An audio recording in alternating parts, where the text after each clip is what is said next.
So the first period is from 1997 up until today.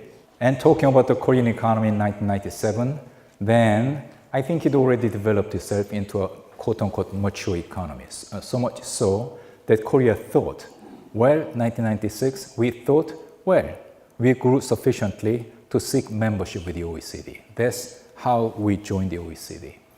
And then as we already discussed in the middle of our lecture so far, somehow, since 1997, it seems to be the case that every 10 years, we are having crisis. 1997, then we had Asian financial crisis. 2008, we had global financial crisis. And today, after another 10 years, then what we are experiencing and observing is, well, all those protectionist measures spreading around the whole world and developing economies or emerging economies, well, in a sense, suffering from huge cases of the failure of their currency. So in a sense, well, we have to deal with crisis in trade, crisis in financial system, and then even political crisis in the sense that there was a question coming from one of you, which was about the immigration. And then that immigration crisis, in fact, it has economic root as well. So all of them are happening all at the same time in the year 2018. So it seems to be the case that every 10 years we are having this crisis. So that will be the challenge that we have observed over the past several decades. How are we trying to cope with these challenges in Korea? I think we, in fact, have been trying to deal with those challenges in a textbook manner, which is we, in fact, thought the way through which we could be responding to those challenges is not looking in. In fact, we should be thinking further about looking out and try to introduce more measures for liberalization. So 1998, in the aftermath of Asian financial crisis, what did we do? We did not introduce measures of protectionism. What we did was we introduced measures for further liberalization in 4 important areas, which were banking sector, corporate sector, labor sector, and then the public sector. So that, in fact, was the liberalization and reform we introduced back in 1998. 1998, again, what we did was, up until 1998, Korea's economic liberalization or trade liberalization, we in fact thought the best way to liberalize our trade, it is through WTO. And then one issue we had to deal with at the time was where the relationship between multilateral liberalization through WTO and the growing trend of the spread of FTAs. FTAs, this is a regional arrangement, either bilateral or regional. And we thought, well, bilateral and regional liberalization, that in fact is not the most economically efficient way of liberalizing your economy. So in a sense, we intentionally were shunning from FTA arrangements up until 1998. 1998, then what we thought was, well, we try to keep away from FTAs, but the thing is, it is proliferating. We thought the start of multilateral WTO system back in 1995, it in fact would work as a seriously discouraging factor for the spread of FTAs. That was our hope back in 1995, but it didn't happen. Even after the start of WTO system, somehow there was exponential growth in the number of FTAs. So by 1998, what we thought in the Korean government was, well, if you cannot beat them, you better join them. So that's why Korea started negotiation for its first FTA. The first FTA for Korea was with Chile. Why Chile? Chile is a small country, small economy. And Chile, no country could be geographically farther away from Korea than Chile. Then why Chile? And I think the consideration back in 1998 was FTA, we do not know what it is. And then, of course, there could be advantages, but at the same time, there could be, in a sense, unexpected negative impact arising from entering into FTA. So, as an experimental measure, how about having your first FTA with a relatively small economy, which is geographically far away from you? That, in fact, to be frank with you, was a consideration. And we started our negotiation with Chile. And again, as I told you, it was the first FTA for Korea. And then because of it, it took many years of negotiation. It started in 1998, but negotiation was wrapped up only in 2003, by which time I was something called Director General for International Trade. And that was a negotiation which had been started in 1998, but it was wrapped up only in 2003 when I was Director General for International Trade. So we could wrap it up, and then after that, then we had to have it ratified. Ratification took no less than a year. Why?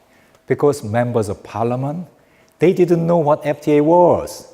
So they were raising all different kinds of questions. They were raising all different kinds of barriers. And then farmers, they were much concerned about Chile having strong agricultural area. So they were much against this FTA with Chile. So it took no less than a year to have it ratified through the parliament. But to say the conclusion first, it turned out to be mutually beneficial to both of our countries in a huge way. Go to Korean supermarket stores these days. Go to the wine section. The most popular wine you will find in large number of Korean supermarkets, that will be wine coming from Chile, right? Go to Santiago, that's the capital city of Chile. The largest number of cars on the street of Chile, that's Hyundais and Kias. That's how this FTA between Korea and Chile have been working so far after 2004. So that again was our way, going into all different arrangements for FTA. That in fact was Korea's way of responding to this economic challenge of Asian financial crisis. 2008, then global financial crisis. There was the global financial crisis. And, well, I already told you about the Asian financial crisis. And then before that, then of course there was Scandinavian financial crisis. We have a friend coming from Sweden, and then he would remember it very well. There was a Scandinavian financial crisis. There was a Russian financial crisis. There was Mexican financial crisis. So they were regional financial crisis. And then we could deal with them on the basis of regional efforts, right? 2008, it was a global financial crisis. Why? Because it started in the United States, which is the epicenter of financial arrangements, right? And then because of it, this financial crisis, starting in New York, that spread to all countries in the world. So we began to call it as global financial crisis. And we had to deal with it. Anybody from France? Vous êtes de la France? Et puis le président de la France dans ce temps-là, c'était M. Sarkozy. And then Mr. Sarkozy, he came to speak at the General Assembly, and he said, well, I'm talking about September 2008. And then he came to the General Assembly of the United Nations, and then he said, well, this is global financial crisis, and we have to respond. And then that response should be global. And this global response, it will become far more effective if we could coordinate this global response. So how about coming up with global coordinating body? We have G7. G7 is too small. It must be increased. That's what Monsieur le Président de la France, Monsieur Sarkozy said. And I was listening to him, and I said, well, if G7 is to be extended, we do not know what countries would be involved in the expanded or extended G. How many countries there will be there? I don't care. I hope Korea will be one of them. That's what I thought. By that time, I was something called Deputy Minister for Trade. And I said to myself, how could we sell this idea of Korea joining this extended G?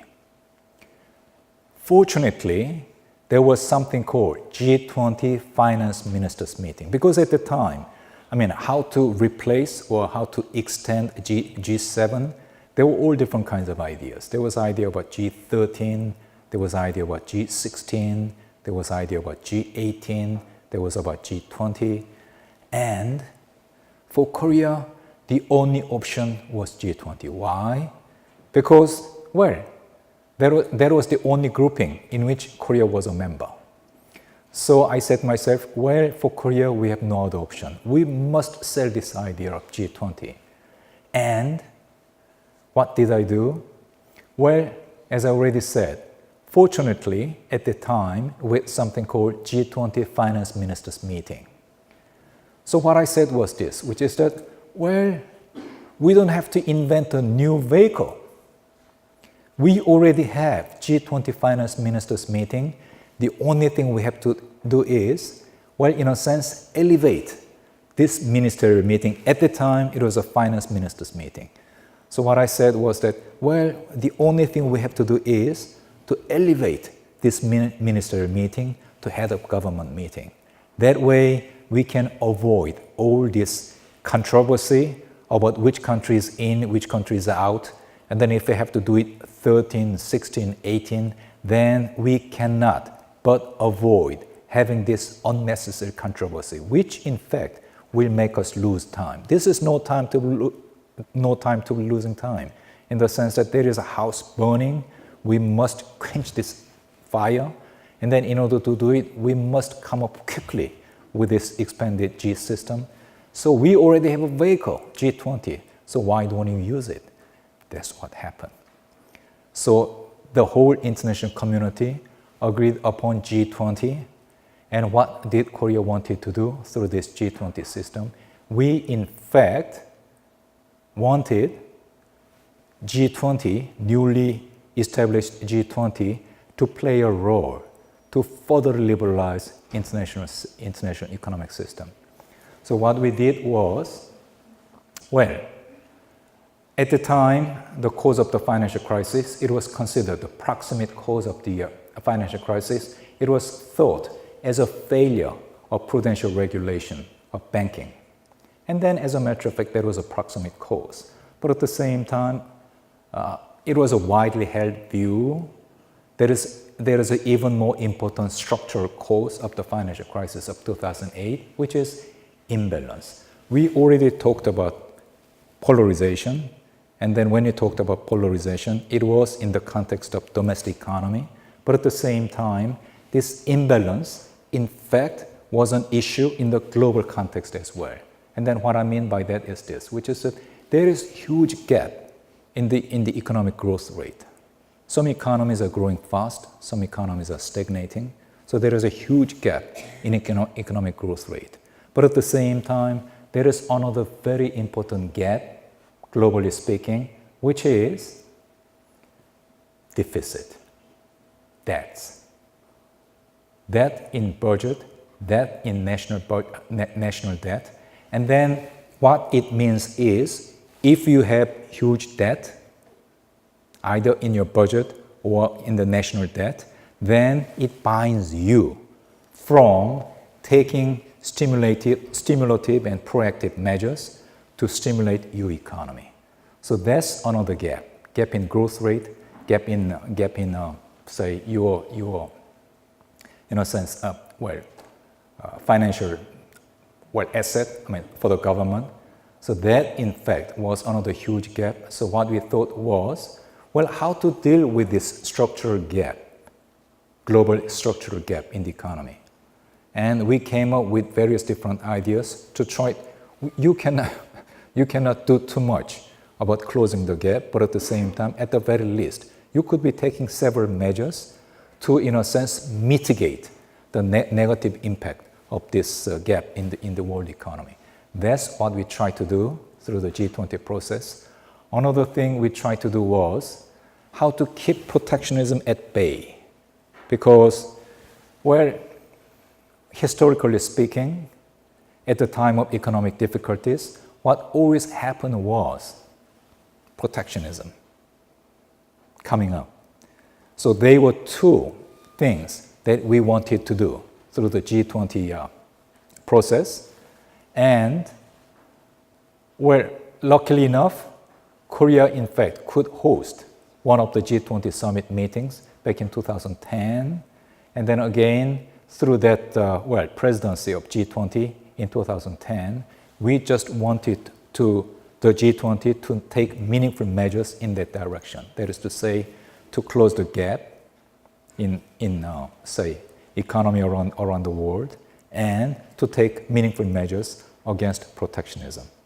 And as I already told you, 2008, then we have to deal with all those protectionist measures around the world, right?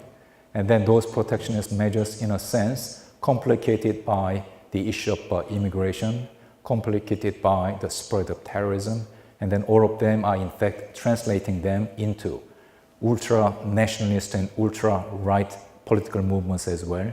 So these are all interrelated issues, and that in fact is providing political and social milieu against which protectionist measures are gaining support in large number of countries around the world.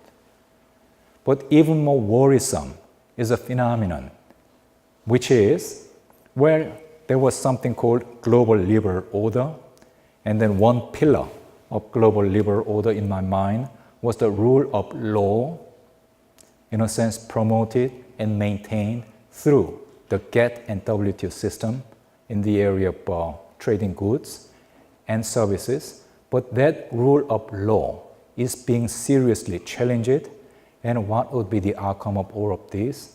I think they will be leading in the direction of discouraging international trade, which in fact will translate into even lowering the economic growth around the whole world.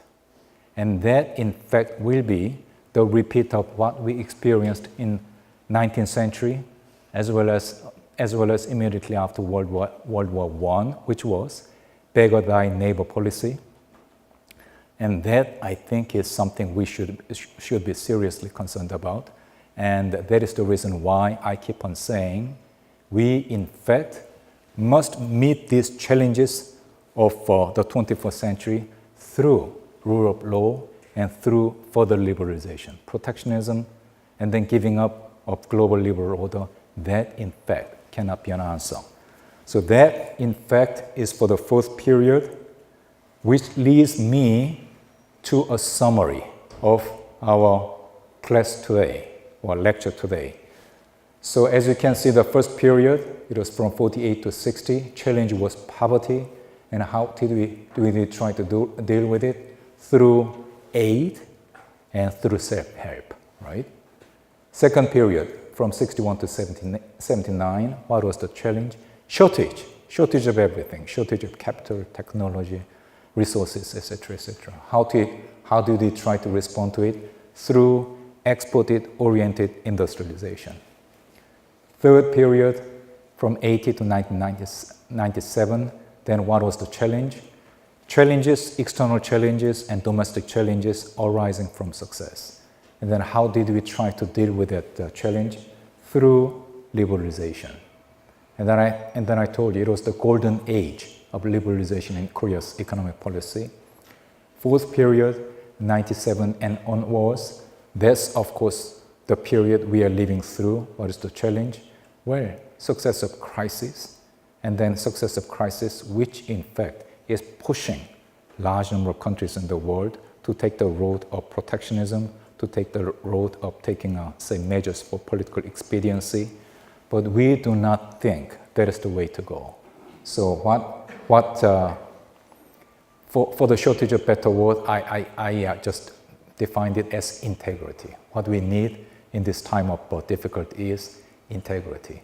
we should, in a sense, understand what works on a sustainable basis and what works in a short term, but which cannot work on a sustainable basis. So that is the reason why, as I already told you, I think we must, in a sense, preserve rule of law in the international trading system, and that, I think, is the reason why, in fact, we must maintain this liberal international order. So that's summing up, and I wonder how many of you are students of history, but I told you about those challenges and responses in 4 different areas, and then this is a confession I have to make, in the sense that, well, I didn't come up with this model of challenges and responses myself. It was developed by somebody who is far more knowledgeable and wise than me, which is anybody from UK? No student from UK? There is a British historian by the name of Arnold Toynbee, and he wrote a legendary book called A Study of History, and he looked at human history and then applied one single model, which is challenges and responses. For him, the human history was, well, it is natural as a society. It is natural as a human being to meet with challenges. What is more important is how to respond to those challenges. So he interpreted the whole human history through that single perspective. And as I already confessed to you, I just took that model from him. And that's the reason why I said to myself, the last slide must go to him, Arnold Toynbee. So that's the end of my lecture, which means, of course, we have some time left, and I will be very glad to continue with our questions and answers.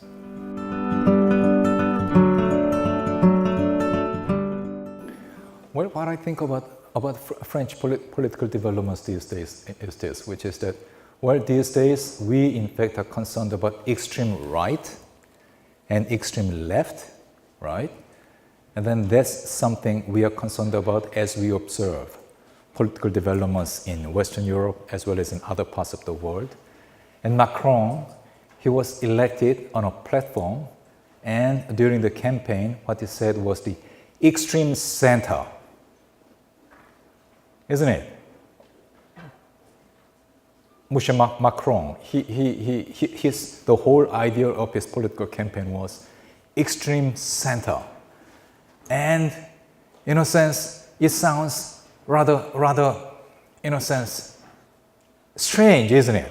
I mean, it makes sense to be talking about extreme left and extreme right, but at the same time, he was saying extreme center, right? So I was really mesmerized by that characterization of his political beliefs by Mr. Macron.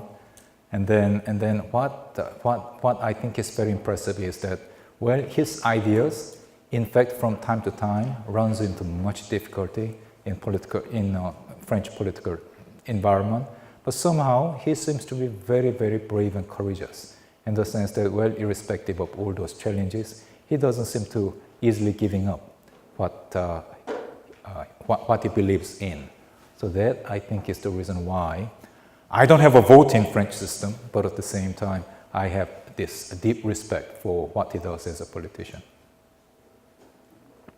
So if you have an opportunity, please render him my best regards.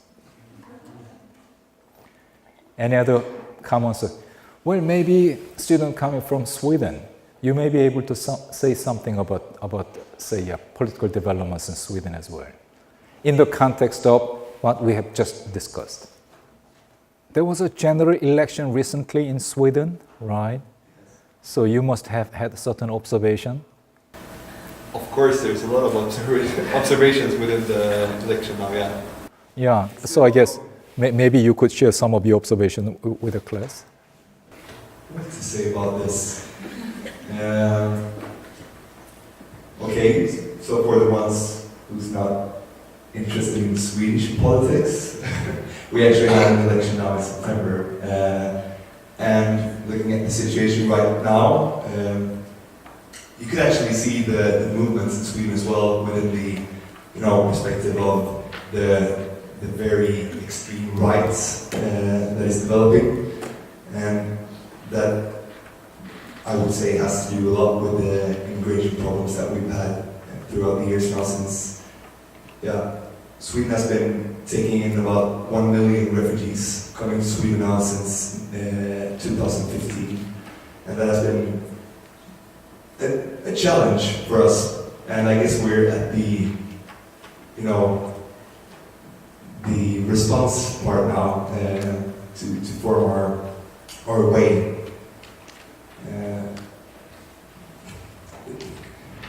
I don't know what to say, but the extreme right is developing, and there's a lot of people within Sweden that does not really see a future with the open immigration system that we have today. It is a problem, and that's something that we need to take care of. But I was a bit interested in the fact that I've been reading about Korea has been taking in a few refugees from Yemen, right? From and Yemen. This has been described as a crisis when 562 Yemen refugees came in here to Jeju Island. I just thought about, Korea is almost as wealthy as Sweden, and describing that as a financial crisis for Korea taking in refugees when countries like Sweden and Germany, for example, has taken in millions of people. What's your position in that, and how would you describe the Korean way of handling the refugee problem? Well, if there is one lesson we could be getting from our colleague coming from Sweden, it will be this, which is that, let us just think about a country called Sweden. And then, historically speaking, of course, Sweden has been the most dominant power in Scandinavia. So much so that even in the 18th century, then of course, there was Peter the Great in Russia. And at the time of Peter the Great, as a matter of fact, Sweden was a far more larger and more impactful country. And Russia, in fact, if there's one country with which he had to deal with, Peter the Great had to deal with very seriously, that in fact was Karl. I think Karl was the name of Swedish emperor at the time, right? And then he was always in fear. Peter the Great, as a Russian king, he was always in fear of this bigger neighbor coming from Sweden. And then even in the 20th century, then of course Sweden has been something called model citizen of the world. And then the reason why we called Sweden as model citizen of the world was, Sweden as a nation, in fact, was doing all the right things to do. In terms of its economic policy, in terms of its social policy, but most particularly in terms of its ODA policy.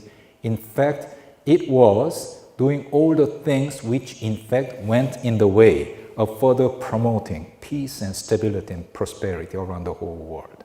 So that is the reason why we used to call Sweden, and we still do, as a model citizen in the international community. That in fact is something I'm sharing you as a background, and our Swedish colleague, he's being frank in the sense that even in a country like Sweden, which is a good citizen of the world, then immigrants, the influx of immigrants and economic difficulties, they in fact are working as a kind of factor which push Swedish politics go in the direction of extreme nationalist and rightist direction. So that in fact is a lesson we should be getting from our Swedish colleague. I used to be ambassador in Brussels to the European Union. That was back in 2011. And then that was, in fact, the time at the height of Euro crisis. Euro crisis was at its height. And then at the time, there was something called Occupy Wall Street movement. There were all those protesters who occupied Wall Street. And that was the time when they began to talk about 1%, we 99%. That is to say, in the aftermath of financial crisis, we already talked about economic polarization in the aftermath of a financial crisis. 1% is doing very well, but what about 99%? We, in fact, are suffering from economic crisis, financial crisis. That was 1%, 99% movement. The timing was 2011, and I was there in the middle of Europe, in Brussels, as an ambassador to the European Union. And I was talking to a large number of people in Brussels at the time. What they were telling me was, Occupy Wall Street movement is a social movement for the time being. 1%, we 99% is a social movement for the time being. Once they turn into political movement, then it can serve as a huge shock to the stability of all West European political systems. That, in fact, was a concern being held by a large number of people in Brussels in 2011. 7 years later, it is no longer, lazy armchair thinkers thinking about what if all those social movements turn into political movements. They are already here as a political force, right? And then all the countries are suffering from it. And one huge, impetus or huge development which is causing all of them is, on top of economic difficulty, security concern arising from terrorism. Then, of course, there is concern about immigrants. And our friend, he just talked about Yemeni citizens seeking political refuge in Korea. And I think it is against all of this happening as a background. I mean, Korea, in fact, is a small country, geographically isolated from what is happening in much of what is happening in the Middle East as well as in Europe, right? But Korean citizens, they've been watching it since 2011. And they are being concerned. And fear is something which can work as a hugely potent factor in any political system. So I think fear is something which politicians must learn to deal with. So when the citizens are gripped with fear, then political system, they cannot come up with the most rational response that they should be as a political system. If not, I should be thanking you. As I already said, you are in the middle of midterm exam. I know how busy you are, but thank you for taking time to come and share this lecture with me. And large number of you come from abroad. Maybe all of you come from abroad. And then when you came to Korea, of course, you had all other opportunities. You must have had all other opportunities. Go and study in other countries. But still, you decided to come and study Korea. Then I have not had an opportunity to speak each and every one of you. But each and every one of you would have an interesting story to share with me why you decided to come to Korea. And maybe some of you are studying for 6 months, some of you are studying for 1 year, some of you are studying for a little bit more extended period. But whatever your motivation may be, for how long you may be studying in Korea, then of course, as somebody who has been representing Korea for the past 40 years, I wish you best, and I very much hope that as you go on, you will be able to do many things which in fact will go in further promoting peace, prosperity, and stability around the whole world. Thank you so much. But yes, I have a couple of questions about the fourth period you talked about, the current period. First off, we talked a bit about the WTO, and lately it seems there's been a lot of critique of how they handle things and biases and such. Do you have any worries about the future of the WTO and in regards to how it will affect Korea?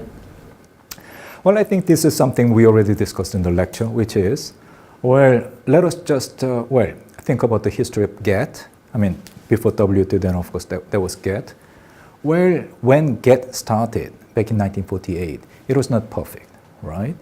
So they had to start somewhere, And it was through all different kinds of rounds of tariff reductions, through Dillon round, through Kennedy round, through Tokyo round, through Uruguay round. So it was through all different kinds of rounds that in fact they were improving the whole multilateral trading system little by little by little. That's how we ended up by where we are today. In 2001, we started something called DDA, Doha Development Agenda. Somehow, we couldn't complete Doha Development Agenda, which means, well, institution is an institution. An institution would be effective only to the extent that it will be a fair reflection of the real world, right? And then, again, getting back to the history of GATT, getting back to the history of WTO, in fact, it was through all those different rounds, in fact, they were, in a sense, reducing the gap between institutions called GATT and WTO and economic reality. So, after Uruguay round, there was no comprehensive round because DDA couldn't get nowhere, right? So I think there in fact emerged a huge gap between the institution called WTO and economic reality. That I think is the reason why growing number of countries are losing credibility in the WTO. What should be done? I think we should in fact come up a package or a collection of measures through which we could reduce the gap between institution and economic reality. But in large number of countries, what they are saying is, well, WTO has lived its life. It in fact is no longer in fact be a meaningful help to us. So in fact, we should be just ditching it. I don't think that is the answer because, well, FTA is important, regional arrangement is important, unilateral liberalization is important, but there is nothing like multilateral arrangement because during the lecture I told you about MFN, and then we are talking about hundreds of countries. In fact, reduction of tariffs, in fact, reduction of non-tariff barriers through multilateral setting, that benefits everybody. You cannot do that bilaterally. You cannot do that through FTA. You cannot do that unilaterally. The only way through which you could in fact reduce tariff barriers and non-tariff barriers in a significant way, that is only through multilateral arrangement. So Korea stands for improvement of WTO system. And in fact, we are very glad in the sense that there are a large number of actors in the international community who are trying to do the same thing. For example, there is EU paper. EU, in fact, has already submitted a paper about how to improve WTO system. It talks about how to improve the subsidy arrangement. It talks about how to improve STE, that is to say, state trading enterprise arrangement, how to improve dispute settlement understanding. So there are many important and interesting ideas included in that EU paper. I really appreciate it.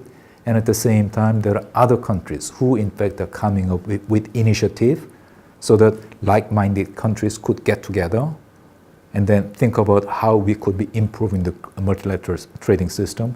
That in fact is, the countries which in fact are playing very important role in the process include Canada, Australia. So again, I applaud those efforts. And Korea in fact will become a part and parcel of these international efforts so that we could be improving WTO as a system rather than ditching it. And one of the reasons why I think WTO is so important is because, in my mind, one very important principle that WTO stands for, that is rule of law. And without rule of law, then stability in the international system would be seriously undermined. So that again is another systemic reason why I think we should make all the necessary efforts to sustain and maintain WTO system. Thank you for the answer. Also recently there's been the US-China trade war going on and it seems like it's not really slowing down very soon. And since both the countries are major trade partners of Korea, are you worried about how the outcome or the consequences of the trade war will affect Korea, and kind of what is the future of that? Well, about the U.S.-China trade dispute, then of course we have a student coming from China, even if we don't have a student coming from the United States. So I think I should be behaving, but at the same time, there are all different kinds of explanations about what in fact lies behind this U.S.-China trade dispute. And then of course it started because of huge gap in trade volume between the United States and China. I think China exports more than $500 billion trade to the United States, and United States, in fact, it exports only about $130 billion. So the trade gap there is $370 billion. It's a huge amount of money. So that's how this dispute started. But what we are hearing is, well, so far as the United States is concerned, it is not just a trade gap. It is something more, in the sense that, well, somehow, I mean, I'm not saying this. It is what I'm reading in the newspaper. Where the concern in the United States is, well, China, it in fact is employing many unfair means through which China tries to, in fact, establish its dominance in the international economy. And then one example would be subsidy. Another example would be state trading enterprises. Another concern would be, well, all those, say, unfair practices of China so far as, say, intellectual property is concerned.